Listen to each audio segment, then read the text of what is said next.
ఒక విరాట్ కోహ్లీ, ఒక రింకు సింగ్. ఈ మాట ఎందుకనంటే ఫిబ్రవరి 26 రోజు రింకు సింగ్ వాళ్ళ నాన్న హాస్పిటల్లో చావు బతుకుల మధ్య ఉండడం తెలిసి కూడా తను టీమ్11లో లేడని తెలిసి కూడా యాజ్ ఎ సబ్స్టిట్యూట్ ప్లేయర్గా ఇండియా తరపున ఆడిండు.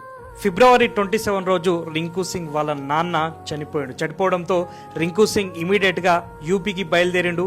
వాళ్ళ నాన్న చివరి కార్యక్రమాలు కంప్లీట్ చేసుకున్నాడు. అండ్ ఫిబ్రవరి 28 రోజు కోల్కతా ఈడెన్ గార్డెన్స్లో ప్రాక్టీస్కి వచ్చేసిండు.